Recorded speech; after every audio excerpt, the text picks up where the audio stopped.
But what is it? Speaking about blathering, yeah, I might actually have a chance to go up to Canada on work business. Oh, hell yeah. Yeah, going to Mississauga. I think it's Mississauga. Mississauga? Mississauga. Yeah, whatever it is. Sue me.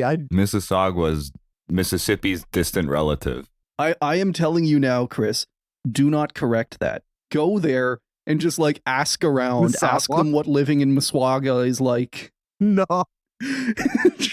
No. Yeah, it'd be I was going to make a stabbing joke, but no, that's Oshawa. Yeah, it's Oshawa. Oshawa has like legal ownership over stabbings. Yeah. If your city, I'm sure it's in every single little South Ontario nowhere town, but like I would assume Windsor doesn't count as a nowhere town. No, but just Oshawa will always be the stabbing capital of our hearts. That's a fucking in the same way that Lindsay, Ontario will always be the teen pregnancy capital of my heart, even though they lost that lead recently. If your city imitates Oshawa by trying to become the stabbing capital of the world, you owe them royalties. You see, I don't have that. I have Gunwave in New Haven, though. But no, specifically, it's what's it called? To go visit Magellan. Did I ever tell you that I briefly lived next to Stabbing Bridge? Stabbing Bridge? Like, yeah. So whenever you have to pay the troll toll like once a year and just catch a knife. The best part is that it's like, so whenever you land in Ottawa, whenever you land at the Ottawa airport, now they've got a train line to it, which is nice, but there's just one road that takes you all the way to downtown called Bronson. And it's like, it's the worst road. There's always huge lineups along this like airport parkway. It's completely like pitted and potted to hell. And I always just love thinking like, yeah, this is how every single like dignitary is going to get to, like, this is their first impression of Canada when they arrive. And they've got this like nice bridge kind of sweeping over it.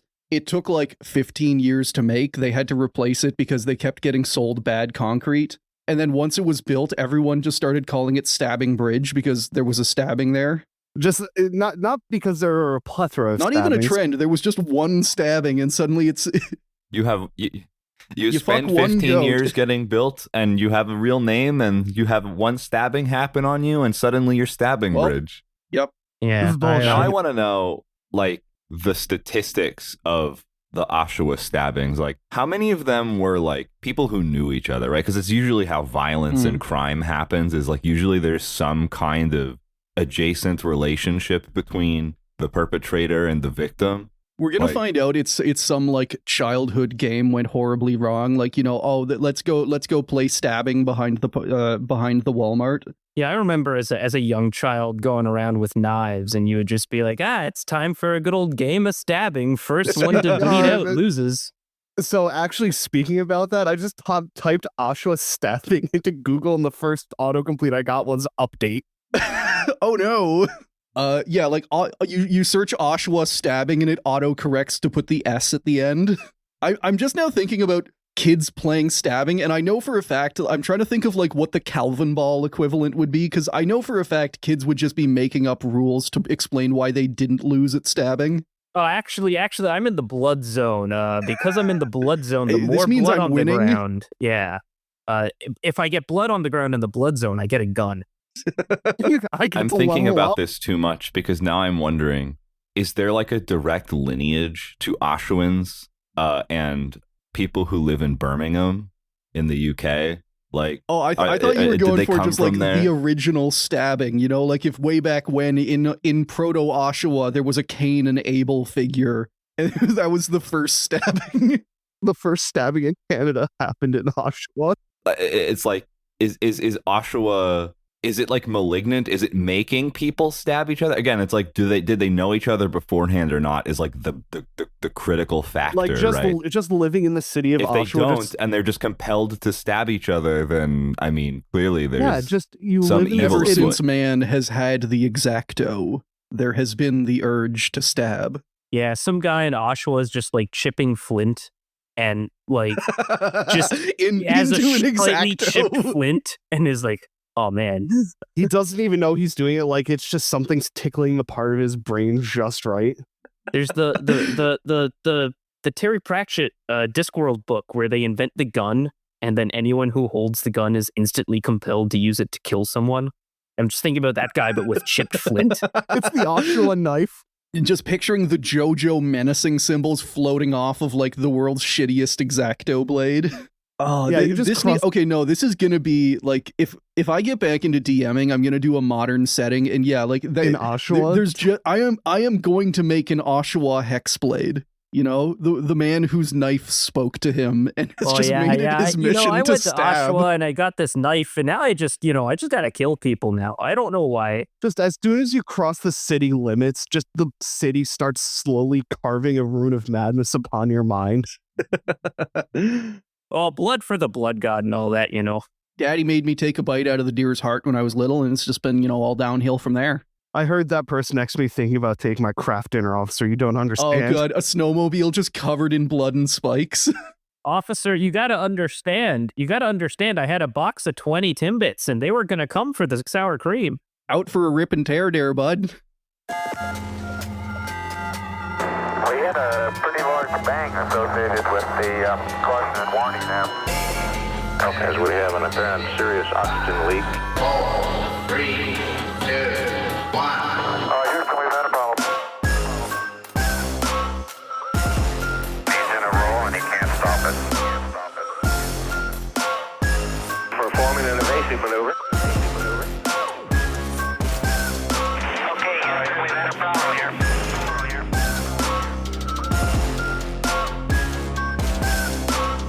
I think we need to do a little more all-weather testing. Welcome to space.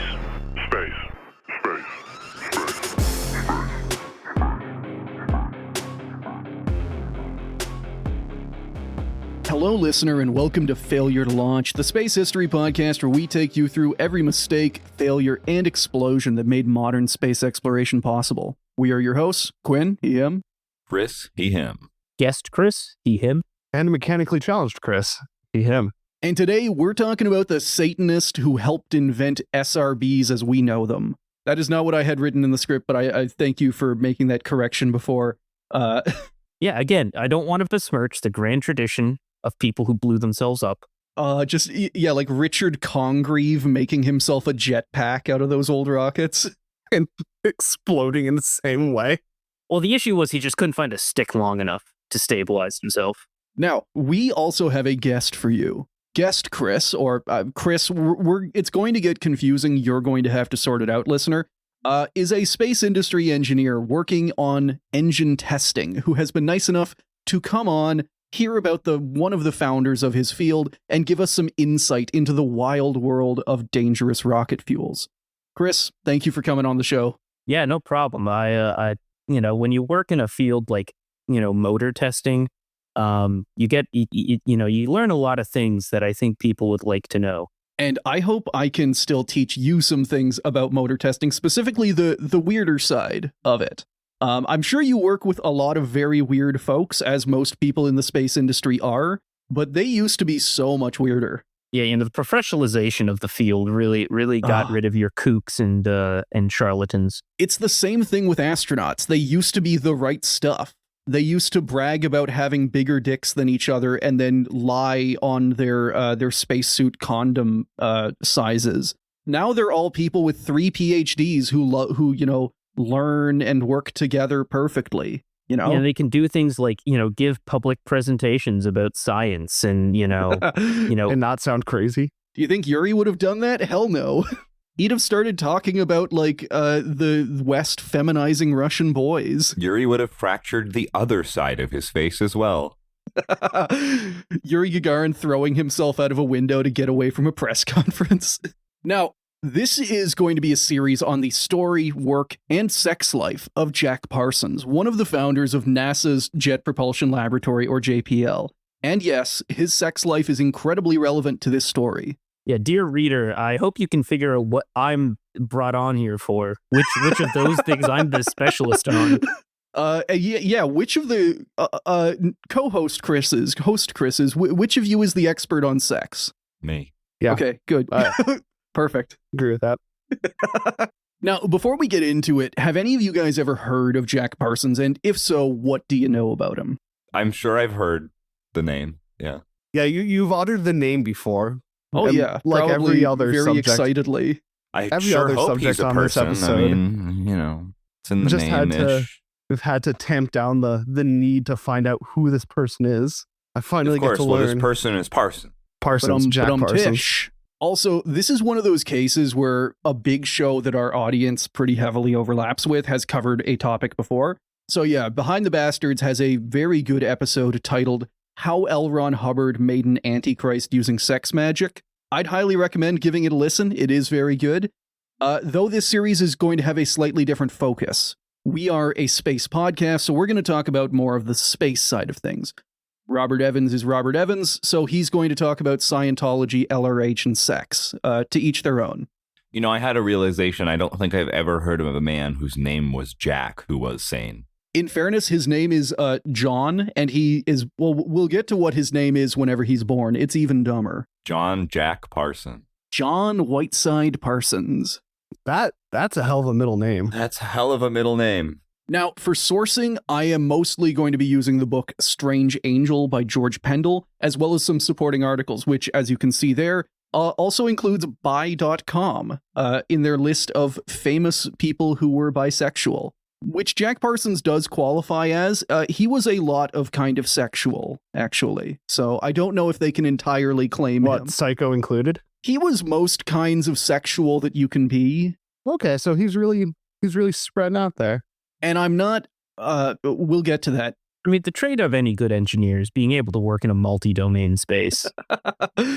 I'm something of a generalist in every field I work in. Rocketry, studies, sex. Although once you get better, once you get to like intermediate or senior level, you're expected to specialize. I wish I could just kind of play in the generalized space forever.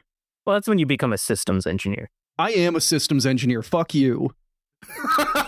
I do boring paperwork so that you don't get sued. Yeah, you got to integrate all these things, and I'm just my side of the world is just like, hey, what if we took this much of this propellant, and we did this, and we need 80% of the vehicle space. Payload is for wimps, all propulsion, all the time. Just use more Having to be the propellant. systems sex engineer who has to bring all of the other engineers, all the other different sex disciplines together for an all staff of just like, all right, now how's everyone doing? All right, now bisexual team, you're gonna need to pick it up a little bit. You're falling behind the rest. Oh god, making a procedure, dude, making a test procedure for sex of just like, all right, check, done. Yeah, reviewing the orgy Gantt chart. Oh no. Getting over to the section for aces, and it's just all like NAs. Test anomalies. The only team that can 100% their tasks every time because they're exempt from doing them. Would actually roll. So yeah, we got a little off topic there. All of the sources that we are going to be talking about will be down below in the show notes. Jack's early life. Now, our story starts in the old L of A, Los Angeles. Marvel Whiteside Parsons was born on October 2nd, 1914, to Mother Ruth and Father Marvel in downtown LA. And the family was very well off for the time. Marvel supported the family working as a car part salesman, but he could have easily retired because Ruth's family owned a massive manufacturing empire back in Chicago. Hell yeah. This is also reflected in where they decided to move.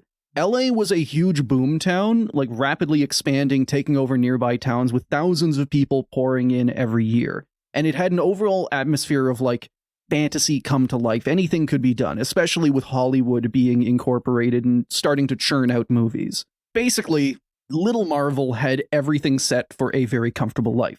And then his family immediately fell apart. Oh, fantastic. It's Yeah. a tale as old as time, actually. This is fantasy come to life because this is how a Disney movie starts.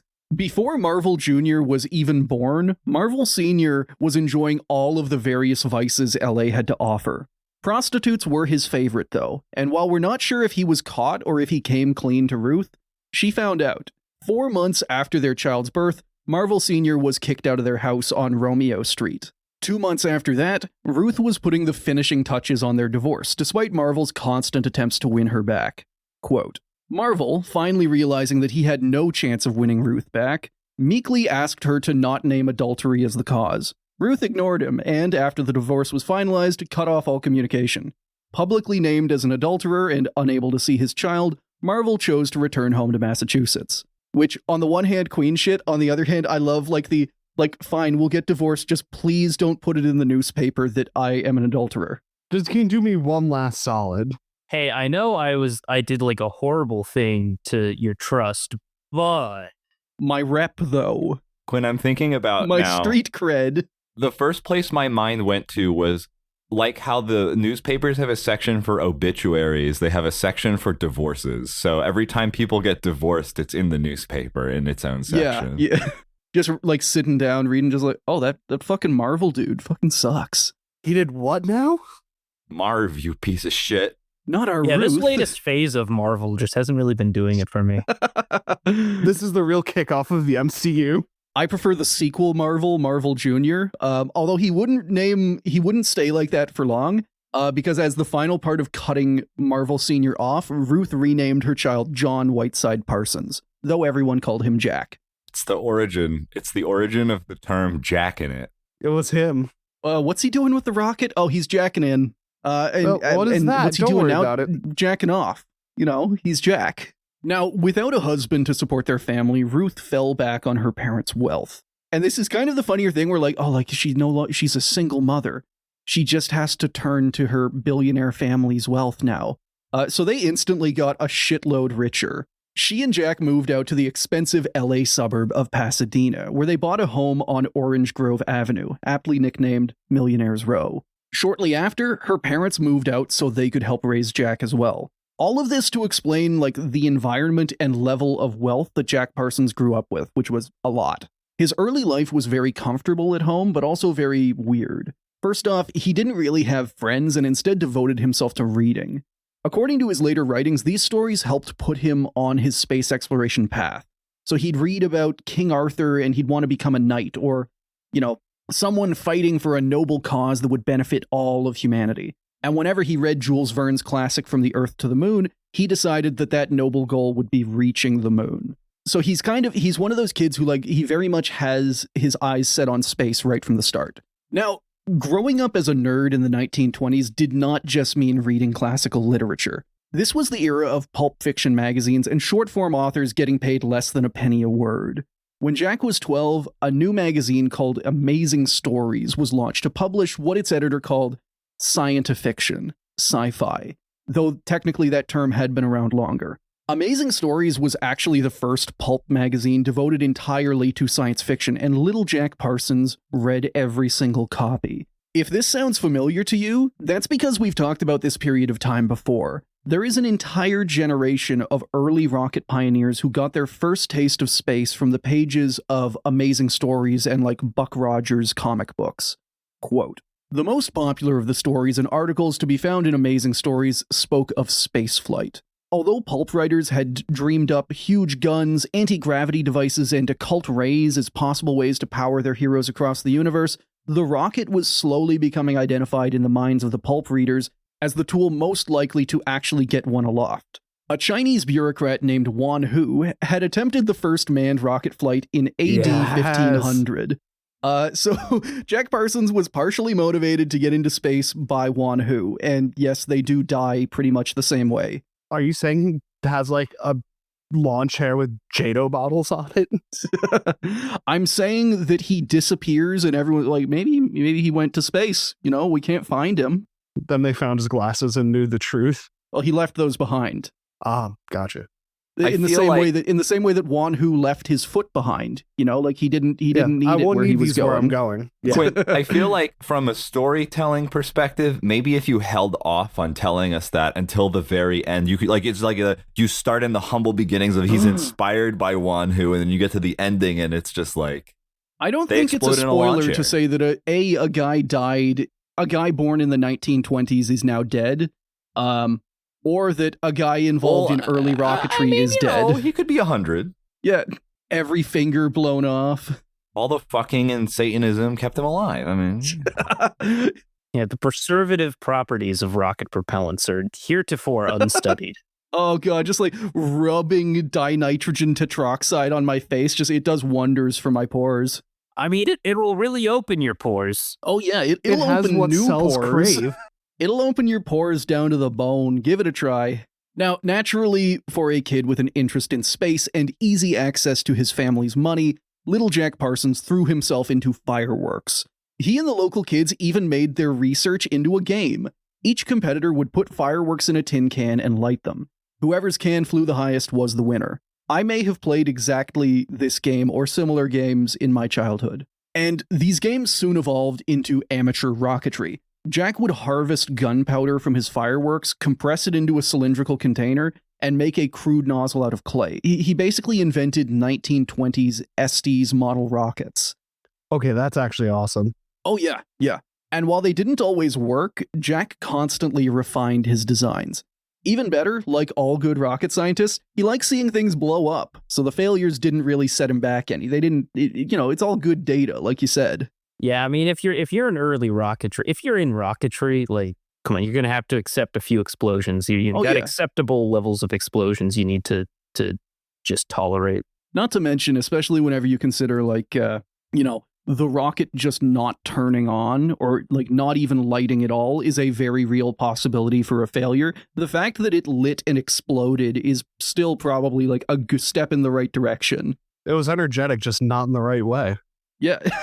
Now, one part of Jack's life where his wealth did not give him a leg up was school. While we don't know for sure, it's likely that Jack Parsons was dyslexic in a time where any kind of learning disability was just a child being like slow and stupid and you just need to beat it out of them. Despite being an eager student and avid reader, Jack's teachers gave him hell for not being able to write good. Even worse, the younger Parsons was basically catnip for bullies. He wore nice clothes, he spoke with an affected British accent, he got dropped off every single day in the family's limo, and everyone in school knew that his mom gave him $20 every single day, which I checked, and today that is the equivalent of more than $300 daily allowance. Man, you really wanted him to have some walking around money. Yeah, and like, I was thinking about this. I was not a bully in school. I don't think I've ever really gotten into like a real fight at any point. But if I knew that I could just shake down a random nerd and get $300 goddamn dollars, I'd be doing that 24/7. I'd do that at my current age today. If I knew that I could just whoop a child and $300 would like come flying out of him like sonic rings. Yeah, that's an NPC right there. That's a certified NPC. Yeah. Like, I'm just going around, Los Angeles, the video game, and I see a child, and it's like you see the most Little Lord Fauntleroy-ish child who's like skipping around in nice clothes, and he speaks to you in a bad British accent. Yeah, the gameplay guide says his the cash he has on him is glitched. There was an overflow error. Yeah, it was supposed to be $3. Yeah. When I'm not trying to dissuade you from doing what is probably beating a child, assault. On one hand, assaulting a child. On the other hand, assaulting the rich. Now, needless to say, he was teased relentlessly at best and frequently beaten up at worst. It was during one of these beatings that Jack met his best and possibly only friend forever. While he was getting wailed on, a boy 2 years older than him pushed his way through the crowd and broke the bully's nose with a single punch. That was how Jack Parsons met Edward Foreman, another future rocket pioneer. Hell of an intro. Yes. If I were known in the space industry as the guy who can break your nose with a single punch, probably not going to get beat up nearly as often. Knowing knowing there is a significant non-zero chance you will get blasted in the face. The Little Lord Fauntleroy kid with $20 in his pocket every day, and he's his best friend, One Punch Man. It's a very good. It's a very good anti-bully team. When you were like, go back. The friend all right. who punches the bully in the nose, my brain immediately was like Nikolai Kovalchich. Oh, that wood track. Yeah, just a guy who sees injustice and immediately chooses violence. Goodbye, Cabalchich. Hello, I mean, Foreman. you just gotta hope that you're in the like fight injustice phase of Kovalchic's life, and you haven't hit the I've got an ingenious mechanism phase of his life. Just watching some kid get beaten up, and he's just like dreaming in his head, like, I have an incredible idea, and it's just a helmet. It's just a suit of armor. This would protect the child from future harm. Now, statistically, you're probably going to get the protect you from injustice, but Little Ed Ooh. Foreman reveals the homemade hand grenade that he has built and rolls it towards the two kids fighting. It's just like, this is going to solve injustice for sure. Don't thank God just yet. Firecracker goes off. Don't thank God yet reveals the entire black cat firecracker he's holding in his hand. That's like a second from detonation. Did I ever tell you guys I once saw a friend detonate a black cat in his hand? Like one of the ones that where Excuse me? So for context, for any listeners who haven't played with dangerous amounts of fireworks as a kid and had like magic fights with Roman candles, a black cat is like small and rectangular, and it's about 50 of the really tiny firecrackers packed together on one fuse. It's basically an M80. So yeah, I watched one of those go off in a friend's hand. Was there a hand afterwards? Yeah, he had some pretty bad burns. I think 2nd degree at worst. They're not that big, but Just yeah. stuffing that down the bully's shirt. Doing one of those like a COD game style takedown where you light the firecracker, you shove it into his shirt and then kick him away. Way too much of this episode has been fantasizing about doing horrific violence to children. Shit, you're right. Does it come with the territory of being a rocket scientist or adjacent? Probably. I mean, whenever you're a rocket scientist, it's a kind of hammer and nail issue. So like crying child on an airplane, I know exactly how a rocket could solve that issue. I mean, it would solve it very quickly, just not, Absolutely. in a way that a lot of people would enjoy. They might be crying after. There is the potential for, crying to spread. I will admit that. That's like There's a Patriot battery close to here. The only reason why I would not do that plan is because of the risk of further crying distracting well, I was me. thinking, you put a rocket on the crying child and you throw him out the door. You'll get that crying child very clear of your area very quickly. We'd put a parachute on him. Don't worry. Yeah, but it's at my work. I mean, it's been said to me before. Like we reference the House quote from the TV show House. Yeah.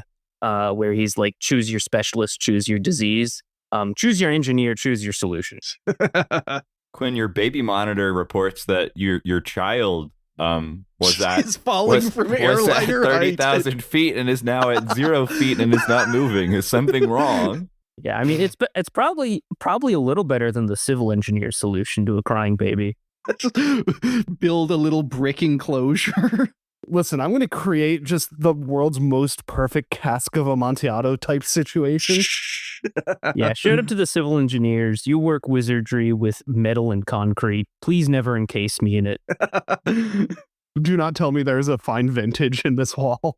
Never, ever check what is in the foundations of a civil engineering department building. Chris, there's a really nice 6-pack inside of that autolathe.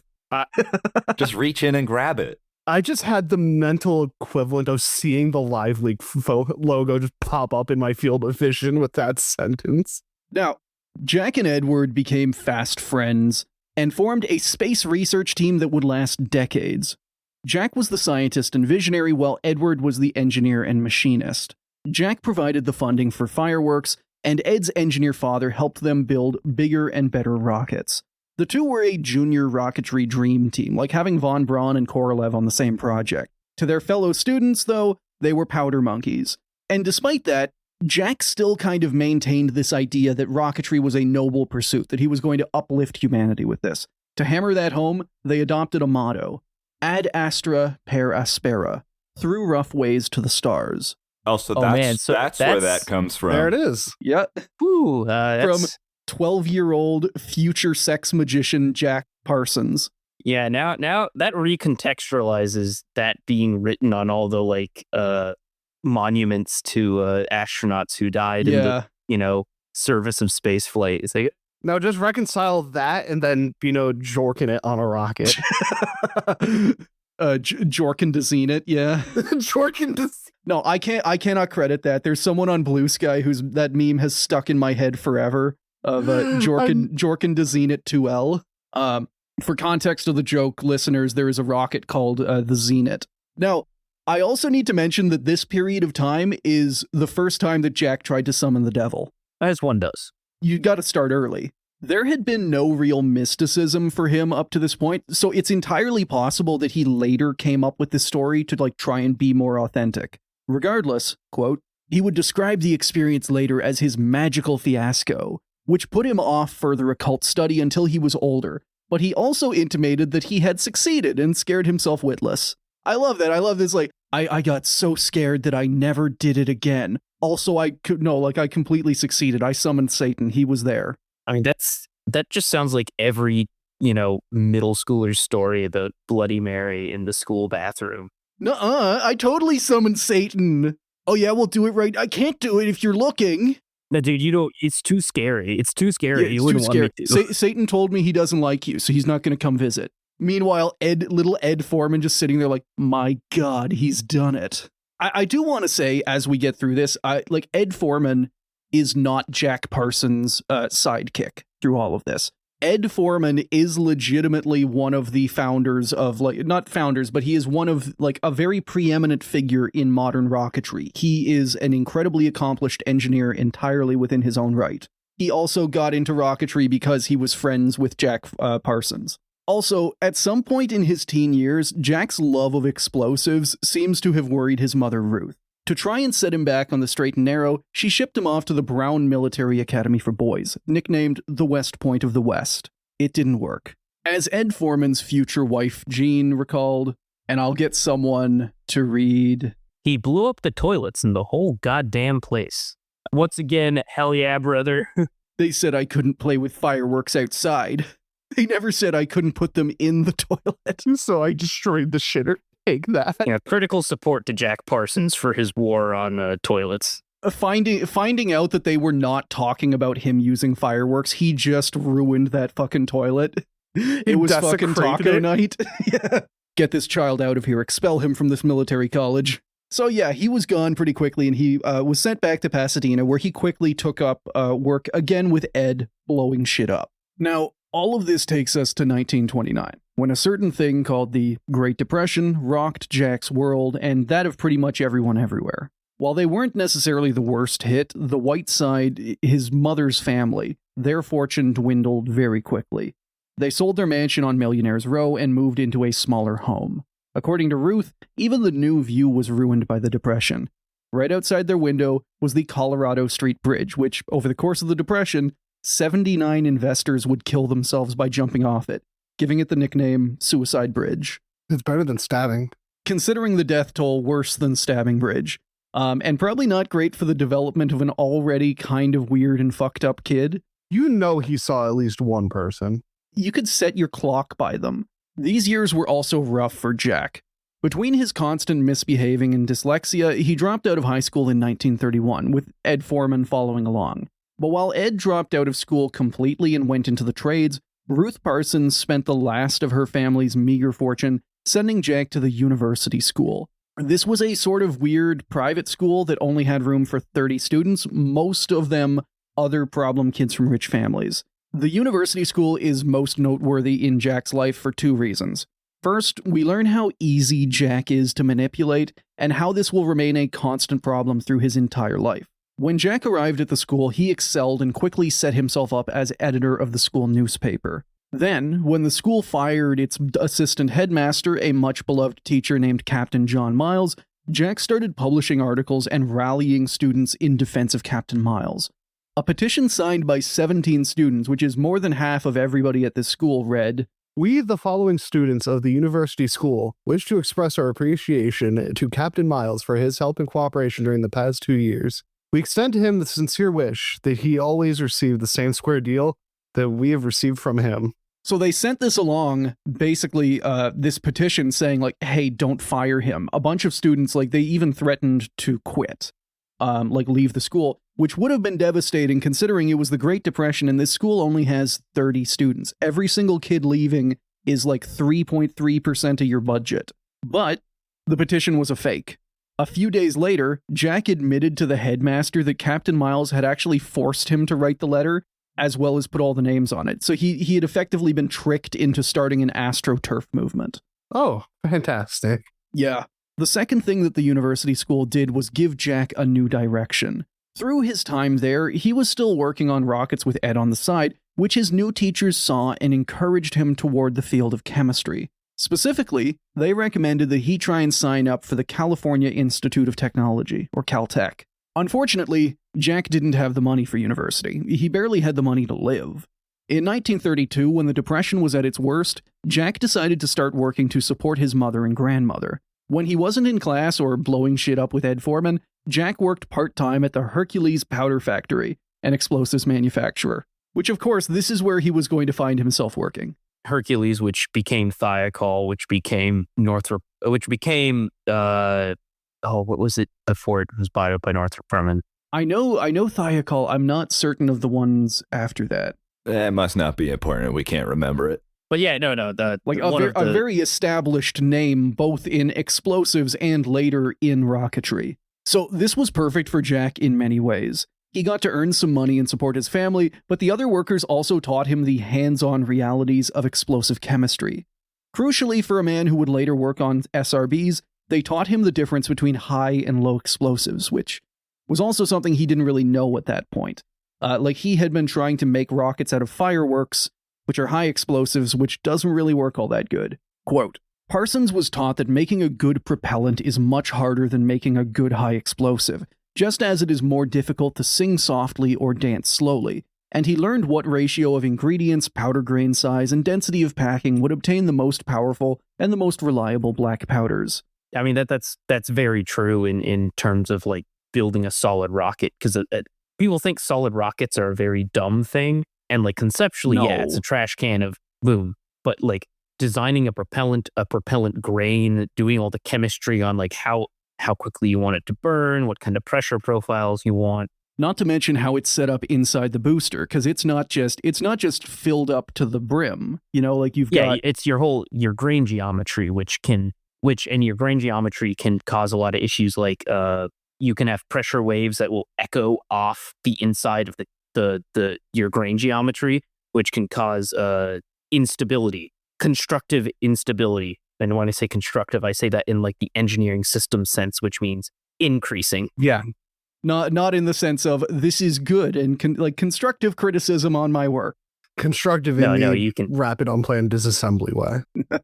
Yeah, I hate that term, by the way. Isn't it like when I was doing like little when I was doing like when you're doing like college rocketry and you're building like a team rocket or something, yeah, fine, because you're not. But like I don't like when big space companies start saying that. It's like, no, you don't get to say that. Your rocket blew up. You're professionals. Your job is to have that not happen. If at any point you are creating a debris field. This is like very good work for Jack, but like all chemical work back then, it also did horrible things to his body.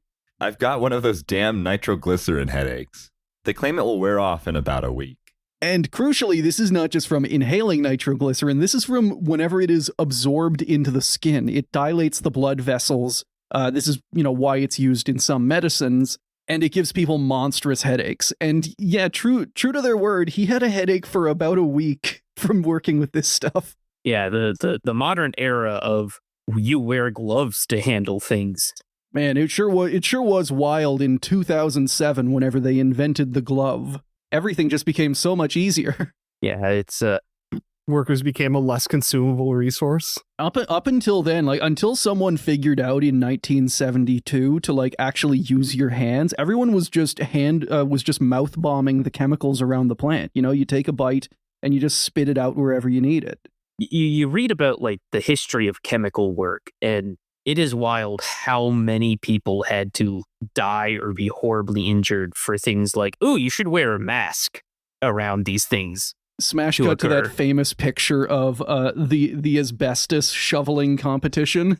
Oh, I hate that picture. Well, I mean, it's kind of similar. You know what hydrazine was used for a long time before it was a propellant? Well, I don't. Boiler cleaning. Wait, oh what? No. It was used to clean the inside of boilers when they would get caked up with, Oh, residue. God. That's why people wore boiler suits, which we know as boiler suit is like jumpsuit, and now I might be wrong here. Someone who has better history on boilers might know more. This is what I was told by, someone who's worked in the propellant industry for a while. Might be wrong. There's a lot of kooks in propulsion I'm still willing to engineering. platform it. Yeah, still, even conceptually, hate that. Yeah. Now, in 1933, Jack graduated from the university school and enrolled in Pasadena Junior College to study chemistry. But he had to drop out after a single semester. He just couldn't afford the classes. While he and Ed planned their next move, he went back to Hercules to work full-time. This is where he also developed the gallows humor that is required for any work in chemistry or rocketry. If you've read the very good book Ignition, you know exactly what I mean. Oh yeah, absolutely. Kind of honestly, whenever it's a book that I think anyone who is getting into propulsion should read. Just like one, to know like, hey, It's very good there's chemistry. a history to this field, and two, like you can't just put these wherever you want. It's honestly one of the funniest books I have ever read. That's like, you would expect a rocket chemistry book to be a weird read. Like, the guy is both a very good writer, he's got a complete gallows sense of humor, and it's readable. It's a fun read. Yeah, and I just want to say, I looked it up because I wanted to, the modern internet allows rapid fact checking. Hydrazine is not just used to be used to clean boilers. Article from January 2nd, 2025, how to prevent oxygen pitting in boilers. Hydrazine. Hydrazine, why is hydrazine used as a hypergol? It loves pulling oxygen. Yeah. So, hydrazine is really good at removing rust and scale. In a boiler, it removes the oxidation. It pulls the oxygen away. So, hydrazine, don't put it on your skin. And the reason why is, like, it might remove rust from your skin, but Hell it'll yeah. also, if it doesn't kill you right away, it'll get you later. You'll get cancers that are like 1 in 10 million occurrence rates. Your doctor's going to be able to write a case record on you. I've never seen so many of them in one spot. Yeah, it's like, oh, this is a rare form of pancreatic cancer. Yeah, you touched hydrazine, didn't you? Yeah, like just under his breath. Shit. Now, when Jack's mom got worried about how dangerous the work was, he wrote back, quote, No accidents ever happen here except when someone gets powder under his nails and lights a match. But that usually turns out to be a good thing. Excavating as it does a 2-year vegetable garden. not the thing your mom wants to hear. Like, I understand that all rocketry, every single, space industry joke is like, oh, wouldn't it be terrible if this rocket blew up and killed me horribly? But not the kind of thing you tell your mom when she's worried about you. My mom doesn't like when I say stuff like, oh, I mean, if there was a hydrazine explosion at work, it wouldn't be my problem for long. I wouldn't even feel it statistically. But still, just at that point in time, it's okay. The only thing that's happened is I just watched someone's nail pop off in a fit of joy. Again, this is an era where people just weren't wearing gloves. And I assume at the time, because you didn't have like rubber nitrile, the easiness of like putting on a nitrile glove type thing. Yeah. So you would have to wear like thick leather gloves or something. So I can understand why someone in like an explosives field would prefer the dexterity over the protection. Yeah. Granted, at the same time, I don't like the dexterity you'd want because then you can work more safely. I don't think any safety was coming into anyone's consideration one way or the other. I didn't pull the quote, but there are more quotes from this period with Jack where he's just like, "Oh yeah, someone fell in the mix tank, but thankfully we got him out before they were rammed into a cylinder." I hate when that happens. I hate to be made into a cylindrical.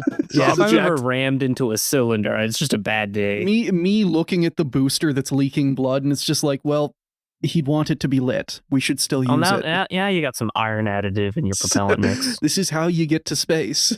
You don't really want those carbons in there. That's going to really increase the particulate in your exhaust. But the iron is sometimes a needed thing. It'll burn a pretty color. Now, around this time, Jack also found love, and I have in brackets here, love other than rockets, and even then it'd be pretty close. In late 1933, at a Christmas dance being put on at a nearby church, Jack met Helen Northrup, and not that Northrup. It ends in UP, not OP.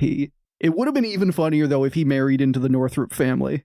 Considering what he gets up to, that'd be crazy. Well, especially considering like who now owns Thiokol. It's Northrop Grumman Yeah. through the various mergers in the, rocketry field. And I figured out what the intermediate was. It was Orbital ATK. It was Hercules, Thiokol, Orbital ATK, That's who they were? Northrop Grumman. Orbital. Because I ATK had definitely its- knew Orbital ATK. I just never made the connection between Thiokol. I knew Orbital ATK for the guns, not the rockets, weirdly enough. Yeah, because Orbital ATK bought out, again, like in anything in this field, you're like, there used to be 20 companies that did this. Now there's 2. And the 2 companies both have hyphenated names from the 4 companies that they used to be. Yeah, it's but yeah, so it was Orbital ATK because I knew because Thiokol started making the boosters when Space Shuttle started, they made the boosters, and then when Space Shuttle ended, it was Northrop making the boosters, and in between it was Orbital ATK, and now Northrop still makes the big boosters. We need to sit down and make like a American space company family tree of just like. I mean, I think that already exists. The family log.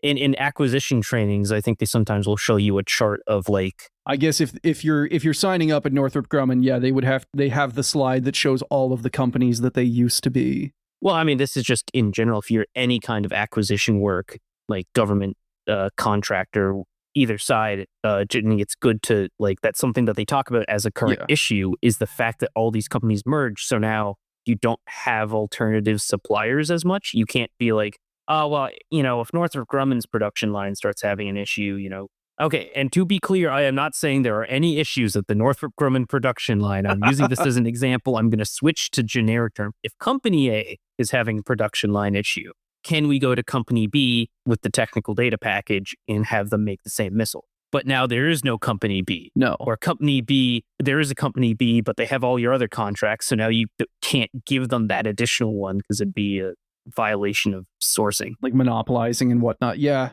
So that is a current issue that some people are concerned about. Some people, notably the owners of Company A or Company B, they think it's are fine. really happy about. They don't see how that could possibly be an issue. What do you mean? I'm sure I'm the prime. What if I just vertically integrate all my subcontractors? Oh God. Just causing other Chris pain this whole time. So yeah, Helen Northrop, not that Northrop. And they met and they struck up a relationship. It is also important to note for the story that both Jack and Ed are now hot. They are no longer the weird kids. They are both like you can look at images. I'll show you images. They're both hot. I just thought you meant from like the propellant burning. That too. Like They're just actively decomposing at all times. Yeah, it's just weird. He's just always hot. It's like he's always burning. I take a little dose of it every morning. My organs are like a furnace right now. Just goes to shake hands and his skin swells My off. stomach is a boiler, and I treat it with hydrazine. It's a reaction vessel at this point. Now, Helen was attracted to Jack's enthusiasm for rocketry. They shared a love of classical literature, and according to her, she was turned on by the way he tracked down her phone number and address without her ever telling him, just so that he could arrange more like, oh, I just ran into you on the street. Wow. That's So yeah, stalking. I believe what is the term? Red flag? Oh. Well, they hadn't invented the color red at this time. No. You have to understand. Okay, the hydrazine colored flag. That's good enough. That's just clear. It's colorless. Why did I just mix up our Red Fugue nitric RFNA? acid? Yeah. Oh God, I've lost my credentials. Kill me. Now, apparently this worked because they were engaged in 1934.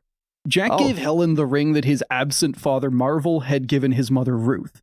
He also bought her a pistol, reasoning that the diamond ring should be protected.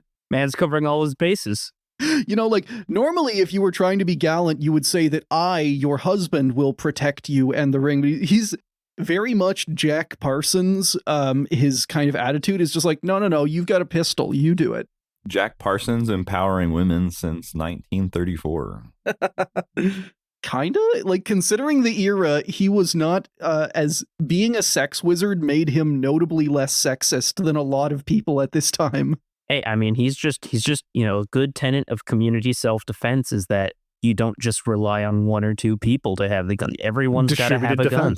The experiments with Ed Foreman continued, both men pouring whatever free time and money they had into the projects. Both Ed and Jack still read comics and pulp magazines obsessively. They're in their they're like 19 and 20 at this point. But they also added rocketry newsletters to their collection. Like we've talked about, the 20s and 30s saw amateur rocket clubs popping up all around the world.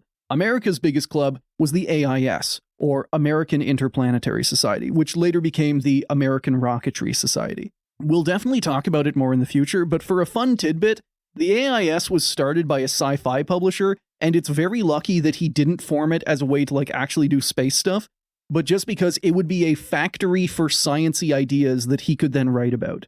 So he got a bunch of rocket nerds in a room and told them to just write down all of their ideas, and then he would come along and just publish it. Yeah, I mean, science fiction at the time was such a, Isaac Asimov was a military chemist. Yeah. Who then wrote science fiction. It was very much a field where you had a very tight concentration of high-level researchers. I mean, there's the famous story of being able to find Oak Ridge or one of the nuclear cities for Manhattan Project because the publisher noticed all the subscription change addresses.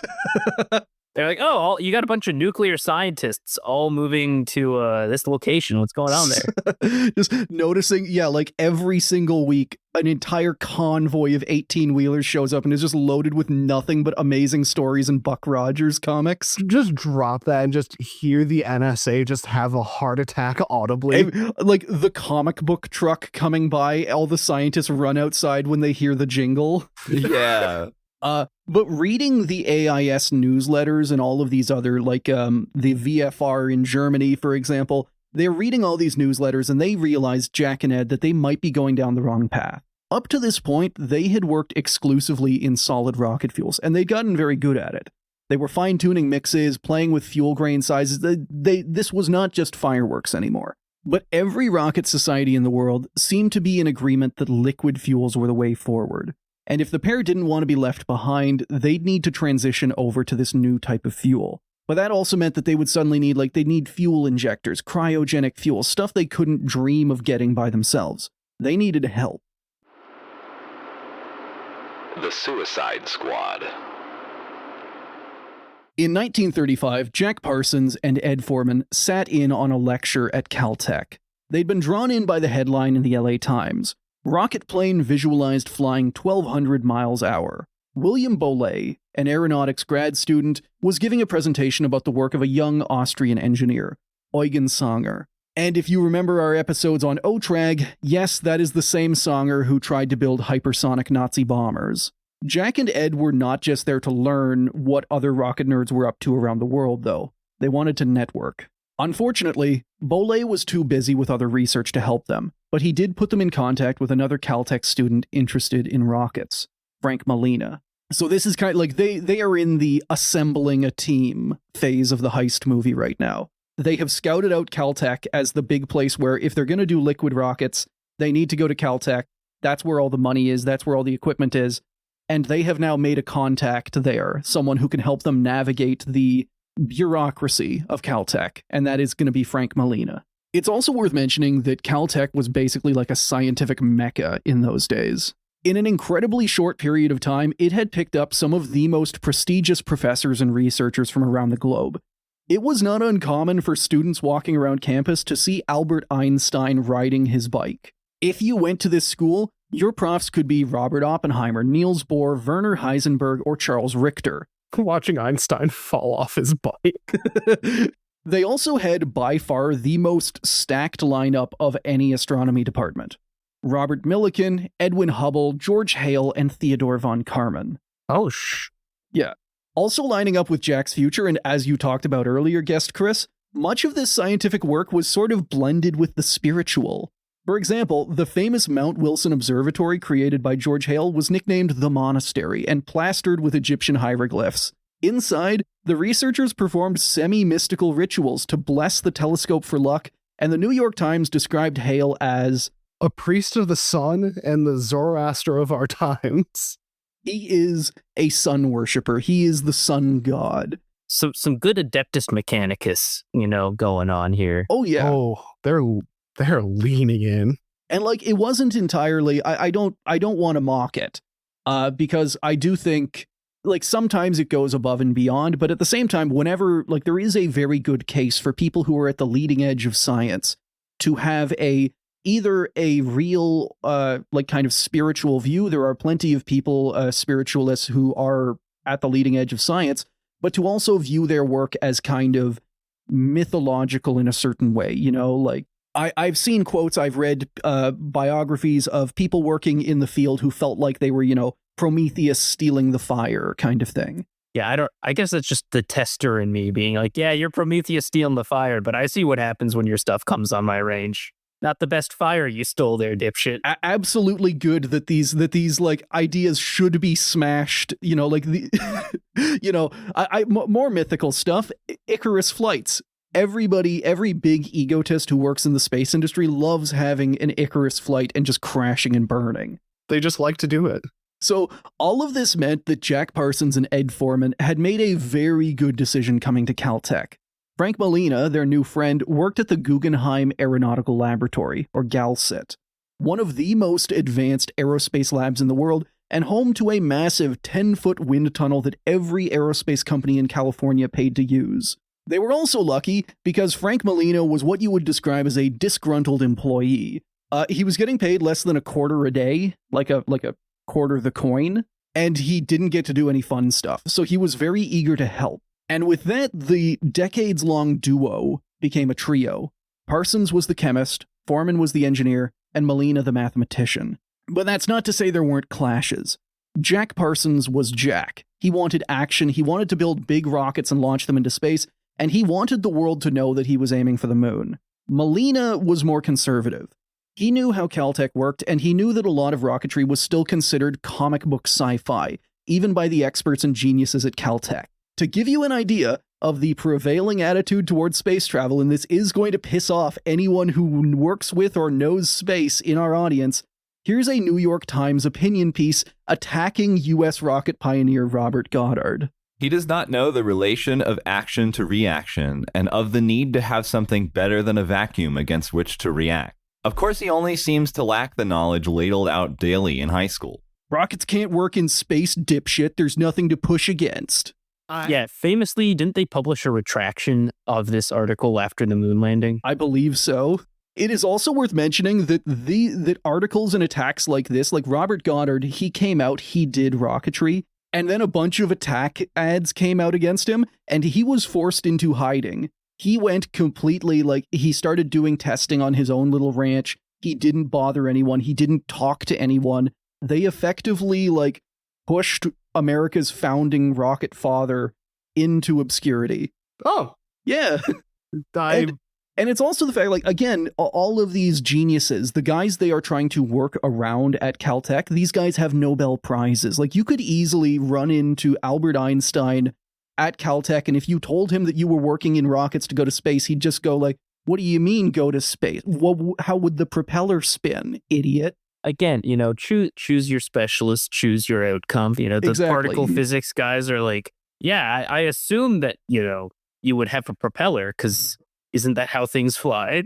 For context there, listener, basically they're saying, like, the dumb idea at the time was that action-reaction only works if you are operating within a medium that you can react against, which in this case, in a plane, would be the atmosphere. The propeller acts against the atmosphere and whatnot. The argument was that in a rocket, if you go to space, there's a vacuum, there's nothing to push against, so you wouldn't be able to go anywhere. This, of course, is not how it actually works. Anyway. You were right that this was going to piss me off. Yeah. Bravo to you. Because of this, Frank Molina argued that they would have to temper their message if they wanted funding and resources. Like, basically, if they came out and they said, we're going to go to the moon, everybody would call them, you know, lunatics. They would say it's comic book shit. There is no way they could get funding and support like that. Lunatic, very appropriate word choice. But tish. He also pissed off Parsons whenever he suggested that they go back to basic tests instead of rushing to space launches. This is kind of one of the things, like, Ed and Parsons, they have just been launching whatever rockets they feel like all the time. Molina is saying, like, no, we have to do this properly. We have to, you've never been taught the scientific method. We have to do it. And this is, you're going to enjoy this, guest Chris, because this is where he directly comes out against the very idea of static tests. Quote, Parsons and Foreman were shocked by the austerity of Molina's plan. They had wanted to continue their own experiments at Caltech, not begin the whole project again. The very idea of static tests seemed contrary to the work they had been pursuing for the last 8 years of their lives. The damn motor wasn't even pointing in the right direction. Yeah, I mean, listen. Why would you point it up? That's where you're sending it into the ground, idiot. Well, I mean, there are various orientations of static tests. You can point it down. Or you could, we saw what happened with that Chinese rocket recently. Well, that's when a static test becomes dynamic. Never a situation you really ever want. Yeah, but at the same time, that is also kind of what you were saying of like, well, it's good data. We know that the engines work good. We know that they work too good. Yeah, I mean, honestly, if that case, you could make an argument that you got bad data because like you would lose information because you don't have a telemetry kit on your static test motor. Oh, yeah. You're not going to get information on like, okay, well, what was its performance as it went up? It's like, no, it broke the connector to your thermocouple. You're never getting that data back. But no, so yeah, it's I guess it's just that era of like, oh, we just want to do things. There's always this push to just do it, just get it done, just push. Component test is for chumps, and it bites you in the end because you have to prove that your components work. And of course, component tester comes out in favor of component testing. Yeah. Well, no, I agree completely because like if you just build a whole rocket and then you test it and then it explodes, and then everyone's sitting there thinking like, all right, what went wrong? We have no idea. We know that like 1 out of 2 million parts may have failed. Which part? Hardware heavy test campaigns. If you're not putting the hardware into component, there's going to be a lot of all up system failures. Yeah. And it's going to be a lot harder to isolate, okay, where did this failure occur? What needs to be fixed? Yeah. Is it an interaction of, what interface did the error occur at? Is it an interaction of two systems? Is it one system? Yeah. So component test, always do component tests. Put the motor in a stand, hold it down, fire it, get your data off of it before you try to just send it up. Now, that may be, listener, what an industry engineer is telling you, someone who has studied this. But have you considered that Jack Parsons says fuck that shit?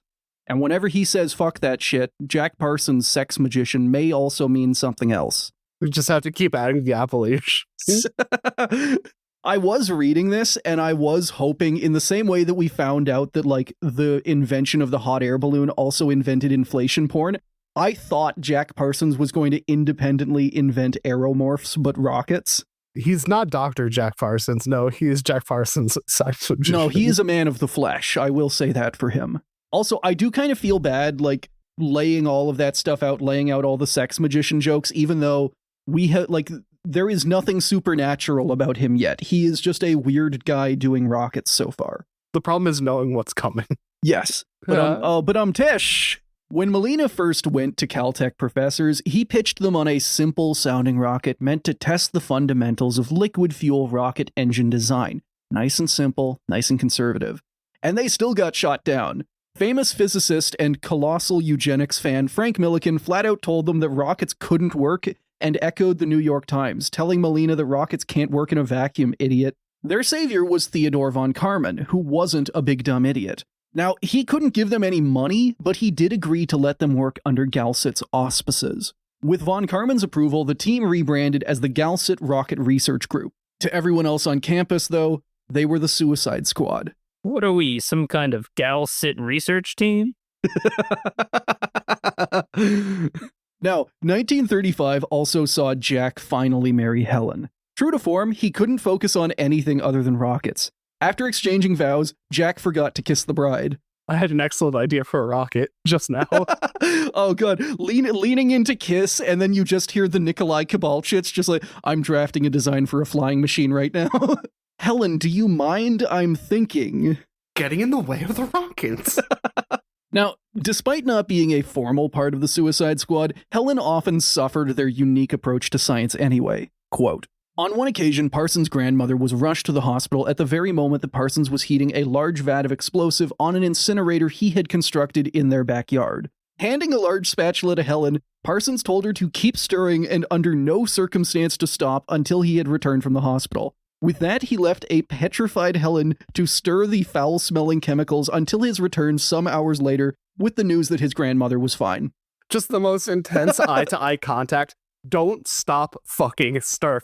And then just immediately gone. coming back like I guarantee you he went to the hospital. He was like, they were out of there in like 30 minutes, and then they were just back at his grandma's place, like having tea or something for 5 hours. And then he just comes back and tells them, like, oh yeah, she's fine, don't worry about it. Give me the spatula. When the Suicide Squad ran out of money, which was often, they would also go to Helen. She even had to sell her engagement ring to pay for Jack's rocket parts. Most of the time she acquiesced, but occasionally she got her revenge. One time she insisted that Jack and Ed put on pinafore dresses and clean her entire house top to bottom before she'd pay them another penny. Once they were done and she was satisfied with the job, she handed them the $5 they had asked for. I love her. That is the only way you deal with someone like Jack Parsons. You be as petty as fucking possible. Now, the early years of the Suicide Squad saw a lot of conflict and growing pains. Like we talked about, Jack and Ed were used to doing things their way whenever they wanted. Melina and newer Caltech recruits wanted to do things properly, through the scientific method. Eventually, though, they'd kind of find a happy medium. The group also grew rapidly, picking up any zany characters that wanted to play with rockets, because also, as we said, rocket nerds back then were exclusively freaks. Apollo Smith got his name because his father was obsessed with Greek mythology, so he grew up with his siblings Diana, Hermes, Athena, Orpheus, and the family dog Cerberus. He also had a habit of wearing a pith hat, which you can see in that image there, which he modified with a fan and a battery so that it would keep his head cool. Oh my god. So you can't see it in the picture, but on the other side of that hat is just like a fan pointed at his head. Calm, cool, collected at all times. When Zien Sushen, the unquestioned father of China's space program, joined the Suicide Squad, he was an arrogant, stubborn dick that no one else wanted to put up with. The only reason they kept him around was that he was very good at his job. I didn't pull it, but there was a quote from someone he worked with, and it was basically, he always thought he was right, and he normally was, but that also made him a lot of enemies. And again, just thinking to myself about the number of weirdos that would all go on to become like the founding fathers of modern space exploration. We got Zien. Apollo Smith, I don't think becomes a founder of modern rocketry, but just like all of this coming out of, most of these guys are not Caltech students. Jack and Ed are not Caltech students. They are just guys who show up. Like, Theodore von Karman has just let them come in exclusively after hours, you know, like after 5 p.m., all the students go home, and then the weirdos show up to maybe blow themselves up. Don't worry, you'll know the next day. Hold that thought. Fuck. Another member was their official photographer, Weld Arnold. Now, Weld was not a student, and he had no connections to the group, but he got his place by approaching Parsons and coolly offering him $1,000 goddamn dollars. Even weirder, everyone knew that Weld could not possibly afford this on his salary as a lab assistant. He didn't even own a car, like he biked to work. And yet, he was true to his word. He provided the first $500 of the donation entirely in $1 and $5 bills, all bundled up in a pile in an old newspaper. That's not sketchy at all. At the same time, though, like space exploration being what it is, if someone shows up and offers you mystery money in exchange for rockets, do it. Just trust them. There's no way in which this would backfire. Some enterprising guy, like some enterprising organized crime boss was just like, all right, this is our incredible scheme for money laundering. You need to sell it to that weird Satanist freak. So yeah, they let him be the official photographer, and they let him continue donating. Again, literally just like, imagine $500 in crumpled up 5s and 1s, all wrapped in a big pile of newspaper. And this is how this man is going to donate to you. He's going to be your best friend. Yeah. But it worked. In the picture we're looking at, Weld Arnold is the guy behind the camera. So, with an entire team behind him and a decent amount of Weld's mystery money, Jack Parsons drove the Suicide Squad to bigger and better tests. Melina successfully held him back to just static tests, for now, and the group can often be seen heading off towards the Arroyo Seco River with armfuls of equipment and fuel, because they weren't allowed to test on campus. Even as they moved towards more scientific methods, the group's tests were still pretty much trial and error. To give you an idea, here is how one day of testing went. The group set up their static test and hid behind sandbags while Parsons lit the fuse. Then, the gust of wind coming out of the fuel line blew the fuse out of the motor, and the rocket flooded with alcohol fuel. A second attempt ended the exact same way. The third try also blew the fuse loose, but it popped high into the air, still lit, and it came down on top of the rocket engine, where it lit the layer of dried alcohol that was coating it from the earlier tests. Quote, "A yellow-orange flame burst off the top of the nozzle. Parsons spun around and the Rocketeers stuck their heads above the sandbags. Their equipment was not firing, it was on fire. Just as they started to move towards it to dampen down the flames, one of the rubber tubes carrying oxygen to the chamber snapped free from its connection to the rocket motor and swung into the path of the flame, blasting a wall of fire directly towards the unprotected Rocketeers. To a man, they turned and ran across the valley floor as the flames flared behind them." At least they understood the assignment. The rocket is angry. Get the fuck out. Yeah, like most of these guys have enough self-preservation to run away from the fire dragon that is like blazing right at them. Yeah, and I guess this was in before the era of remote operated valves or anything like that. Yeah, like all of this is being done manually. Like you turn on, I think it was Melina and Ed turned on the valves from where they were sitting, and then Parsons had to light the fuse and run away.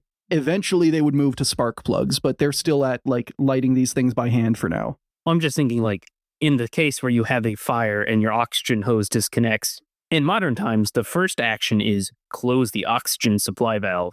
Yeah. But I guess if you have a manual hand valve on an oxygen tank somewhere far away, you don't really have that option of... Eventually, the thing that ended the disaster and the test, like their equipment is completely destroyed after this, is just a check valve going off. So, hooray. It saved itself. And somehow, despite this failure, Theodore von Karman was convinced to give the group permission to test their rockets on campus. He would regret this decision. Homie just watched this go down. One Saturday morning, Apollo Smith and Frank Molina were siphoning nitrogen tetroxide out of a barrel by hand. Their supplier had been nice enough to leave it on the lawn in front of the Galsit building, and no one saw any need to move it. Then the pump broke, and it spilled nitrogen tetroxide all over the lawn, killing every plant in the Galsit building and around it, and earning the group the ire of the gardeners. Meanwhile, that exact same day, Jack Parsons and Ed Foreman were testing a new indoors rocket apparatus. And it was actually a good idea. The basic idea was you, like, with a rocket engine, correct me if I'm wrong here, but one of the big difficulties early on was trying to figure out exactly how much thrust the rocket was putting out. Yeah, it's a measuring thrust, development of load cells and thrust measurement devices. There's the history of developing the rocket and the history of developing the measurement equipment to measure what you want from a rocket. Like those two things go hand in hand. And Jack's method was to put a rocket on a pendulum so that depending on how he throttled the rocket, the pendulum would tilt up and you would be able to determine the rocket's thrust from that, knowing its mass. Unfortunately, on the first test, it exploded, filling the room with toxic fumes. They were using alcohol and nitrogen tetroxide, and they had to flee. The Suicide Squad flee the building and let it all air out. It's not very suicidal of them. When they came back the next morning, they found out that the fumes had seeped through the entire building and rusted every single piece of metal inside. There was just like, they just oxidized every bit of scientific equipment in, again, the world's most advanced aeronautical lab. Yeah, just get some hydrazine on that. Why were they doing this inside?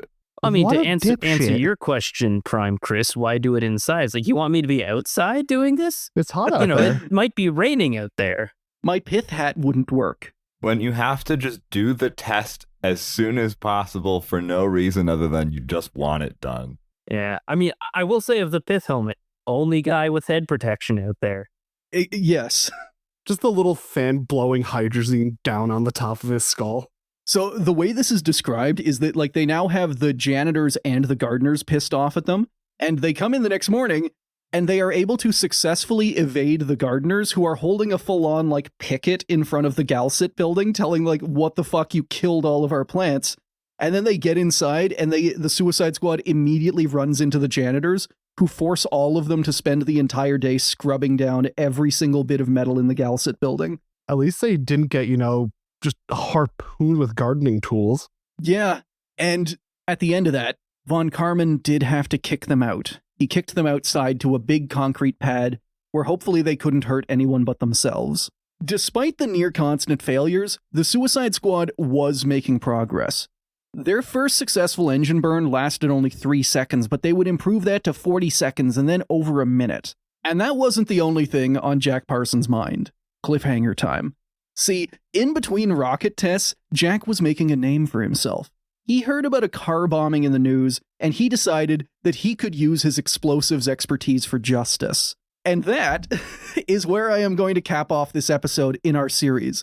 Please come back next time, where we will talk about Jack's legal career as a sort of like pop scientist explosives expert, the fall of the Suicide Squad, and how Jack got into Satanism.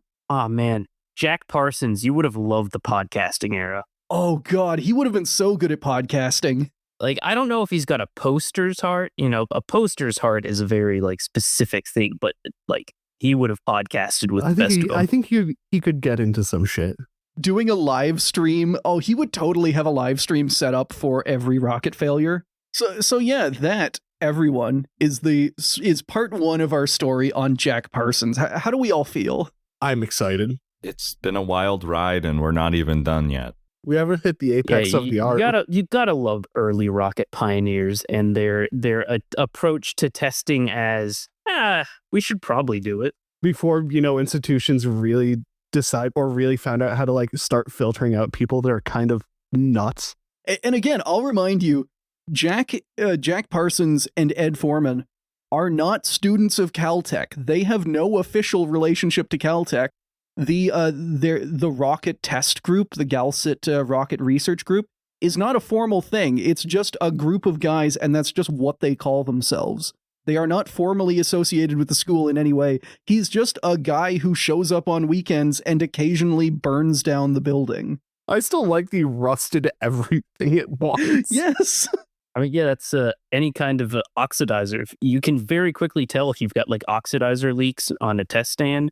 Like the kind of like the pinhole leaks. Like you can very quickly tell an oxidizer leak because it, nice bright orange cloud. Hell yeah. But if it's like a really, really small leak or like a more like a seep situation, you can sometimes identify those because you'll notice like a pattern of rust just coming out from wherever it is. It's like, oh, half that tank is rusted, the other half isn't. There's a seep at the top. And every time it rains, it brings it down the tank. Actually, if you're up for it, do you want to answer some SRB, some like test stand and like somewhat fuel questions now? Yeah, we can do like half questions now. So here's a question for you. What is the expected lifetime of an SRB fuel? So that's an interesting question because it depends on what type of solid propellant you're using. Modern like composite propellants, which from what you have said about this episode, Jack Parsons has a hand in. Yes. Is one of the big pioneers of. Those are actually very shelf stable, and they're actually used a lot because of that fact. Like you can have motors that are like 40 plus years old. Generally, people go for about 20 years, I think. That's sitting in storage. You can have it for 20 years, but what you start seeing at that time is not necessarily a catastrophic motor failure. You see performance degradation. So something where like the top limit is like it's going to get mold on it after 40 years, but at 20 is where the expiry date technically says. It depends. The way to increase expiry date is just testing. You do stockpile testing where you pull like representative samples from a stockpile and you fire them and you see, okay, this motor is 23 years old. What's its performance characteristics? Okay. Oh, dude, if my job was to just pull boosters out of the ICBM storage rack and just like static fire it and just like, yep, still works. That is an entire field of testing called stockpile reliability programs. Oh, that is so cool. You have entire groups of people who, when you first make an item, they'll sometimes make rounds specifically for stockpile reliability. So it's like these rounds are now designated. They go to these storage places, and they are specifically to be pulled later. Okay, so like they will make in the manufacturing process. They will make dedicated. I guess you see that in a lot of manufacturing stuff. Like these are the ones that are going to be for like reliability testing down the line. They are never expected to be used operationally. Yeah. So you might have that. You might have some pulled from field because you want field examples for long-term testing. It really depends. But yes, that is an entire field. There are people whose entire job is pick which rounds we want to static fire for stockpile reliability. Oh, that so is that's cool. an entire field about determining shelf life, aging. Aging is an entire field. You have environmental. When I say environmental, I don't mean environmental engineers like the discipline. I mean like their job is to create environments. Oh. So you put a motor in salt ice fog and you just leave it there for a while. Or you put it in like a chamber that's hot and you let it sit in heat for a while. Or you do an ambient test where you choose a spot where it sits, or humidity, fog. Yeah. I said salt, ice, fog kind of stuff. So there's a lot of things, environments you can put a motor in and then fire it after. Sometimes it would be a temperature shock. Modern propellant composite grains do not like having a rapid change in temperature because, again, these are cast things. You're pouring a mixture and you're letting it harden. So like any mixture of like cast mixture, there's certain temperature ranges where you'll cause fractures and stuff. So yeah. there's a whole field of motor testing that is just about how long do these last? What conditions do they last in? So again, it really depends motor to motor. Modern propellants, you get pretty long shelf lives. The issue came in early rock propellants before you had the composite propellant standard, where you had like double base propellant. So you're talking about your nitrocellulose mixtures and stuff like that. And those have much shorter shelf lives because like the seepage of your nitroglycerin out of your cellulose, whatever you're using to stabilize it. So that's why you have a lot of warnings, like dynamite. Whenever they talk about do not touch dynamite with like crystals or puddles by it, it's because that nitrocellulose in there has decomposed and now nitroglycerin or some sort of seepage is coming out. So that's why a lot of ammunition safety courses will talk about do not approach rounds if something is leaking out of them. Okay. If you smell vapors or stuff, because it is a sign that your mixture's destabilized. So you have a much shorter shelf life on stuff like that. Generally, again, all of these answers are generally, it depends on your mix, it depends on storage conditions, depends on a lot of factors. But okay, cool. Next question for you then. In your opinion, what is the most hilariously dangerous solid rocket fuel still in use today, and why? As I just said, anything double base. Hell yeah. Any kind of double or triple base, because they don't last as long. Is there anyone like doing work with those, or is it mostly like old ICBMs from the Cold War? I think it's like you would have a legacy system that would use it. You don't really see it. Like people aren't doing modern versions of it. Sometimes you might see, now you get a little weird when you try to have propellants without smoke, because like a modern composite propellant, you're burning aluminum. You have the nice big white plume. Like you see a space shuttle take off or the SLS take off, and there's the giant big white plume coming from the boosters. That's aluminum oxide because it's an aluminized propellant. So let's say you don't want that. You want to have something where you don't have a lot of smoke. Generally, you have to use like an explosive of some sort, like a true, not a low explosive, like a high explosive or something. Some other component, some other mix that you're sacrificing performance for no smoke. I guess that kind of lines up really well with another question. Is there an upper limit on the size of an SRB? Does it hit an inflection point where it just becomes a bomb? So not really. Okay, so you have a closed system and you're burning propellant that produces pressure. You're producing gas. Your limiter is going to be your nozzle, how much you can throw out the back. If you have a big enough nozzle and enough propellant, you can just scale it to, and you have to scale your grain geometry and everything. Again, this is what I said. Solid motors seem simple, but when you get into designing a solid motor to work and do a specific task, it's like, oh, this is actually an entire field of very difficult work because you're trying to size a geometry to match a pressure curve and all that. So technically, no. In actual fact, in the fact that you have to make these things, yes. Because again, as I said, it's a cast grain. Okay. It's about how much grain you can cast at once. And if you cast too much at once, it'll start cracking or so, because it won't harden at the same rate and you'll get strain issues. It's why that's why the big boosters like the SLS and shuttle, those are stacked separate components. The boosters are not cast as one solid part. They're cast in components. So it can actually harden all the way through. Like concrete, you don't pour all of your concrete at once. If you have a bunch to pour, you have sections you pour, or you do pour it all at once, but then you have to say, well, but this won't be hardened for a week. Okay. Yeah. So again, you have to think of these things when you're making a solid motor. You're not like pouring grain into a tube. you have some sort of big stick with whatever grain geometry pattern you have on it. You stick that in a tube and you pour your mix in. They use big baking mixers in a lot of places to mix propellant because you just got to stir, like Jack Parsons' wife, having to keep stirring something. Yeah, you just got to get Helen in there with the spoon. Yeah, so you're pouring that and you have a batter pretty much. You pour in and you just let that set and harden. So that's rules. yeah. So yeah, that's you don't really have a max size theoretically if you have your nozzle throat and your nozzle throat area designed correctly. If you basically have the hole out at the right size to maintain whatever pressure you're going for, but like realistically, you start running machines into, do you have a facility to make it? Can you cast all of it at once?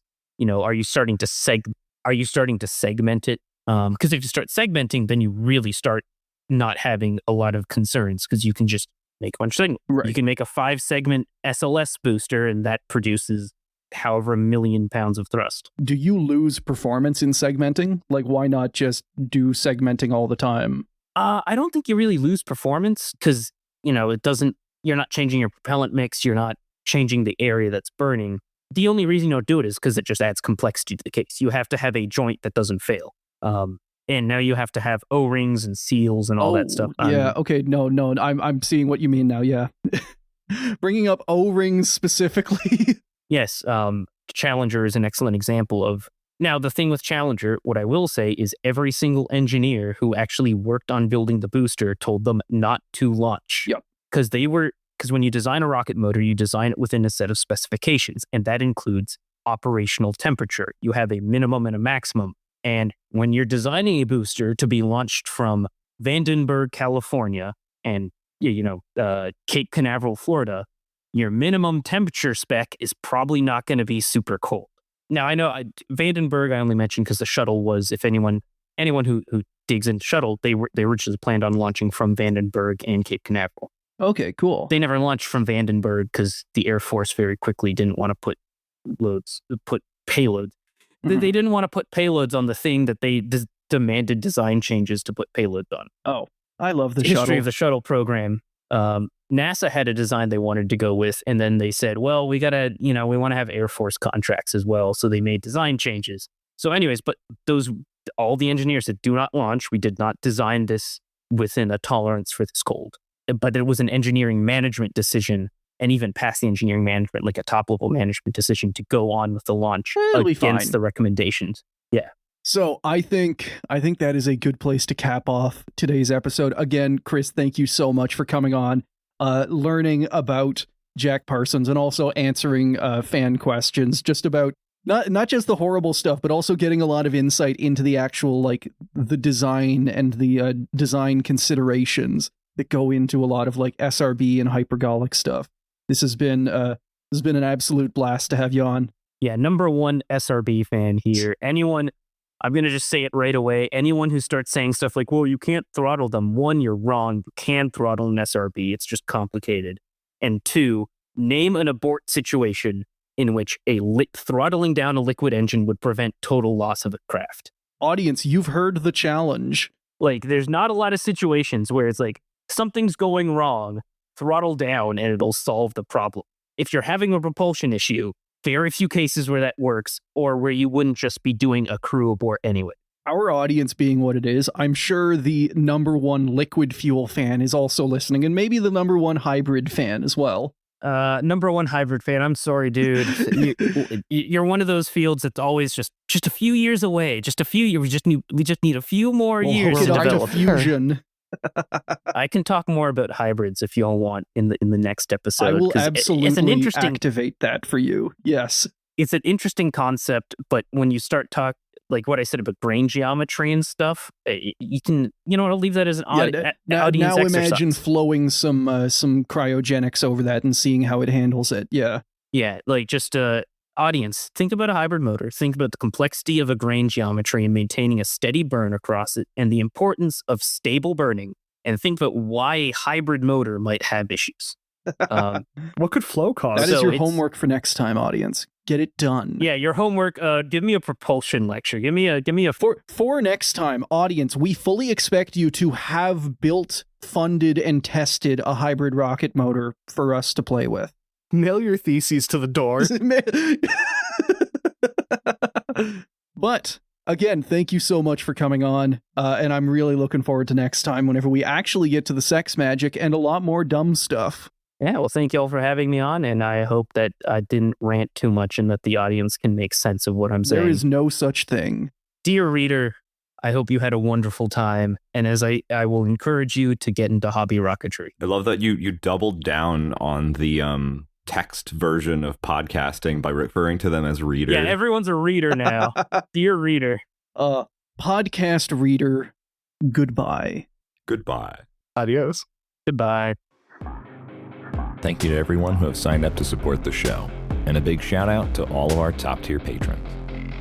Our cyborg cats are August Sun, Boss, Charlie, Daniel F., David R., Jord 2, hotboxing the ISS with beer-flavored vapes, Lane of the Wired, Luke Nukem, Lupe G, Matt, Mobius Striptease, Mysterious Stranger, Nerd Beast, Noah, Oil Drum, Pat, Space Northpaw, Spectre Cohen, Spectre 444, Tortilla Baron, and Vivek D.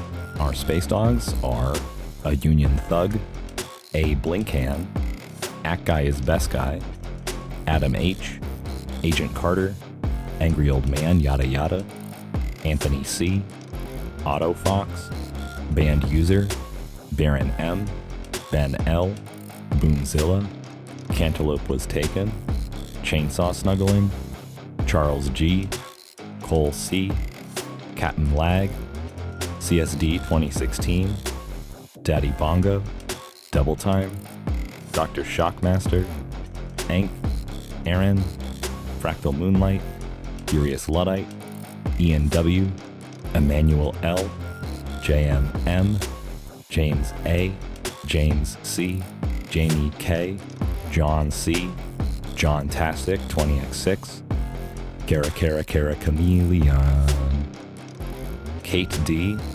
Corbin the Dog, Korolev's Condiments, Lens Wipe, M, McLean C, Mar, Nick, Norman W, Number Negative, Panda, PB, Randall, Sam A, Sean H, Sensual Kazoo, Sean P, Sophie L, Sparks, Spencer W, Spirit of Thunder, That Big Sexy, The Best Sean, Thomas M, Tim P, Toasty Ken, Trash Do, Verosh T, Vrisk, Will W, Winksmith, Zap, and Zim. Albert Count, 123. Thank you for listening to another episode of Failure to Launch. If you want to follow us, we are Failure to Launch on Blue Sky and FT Launch Pod on Instagram. We also post our episodes with visual aids at Failure to Launch Podcast on YouTube. FTL intro and outro themes were provided by DJ Danarchy.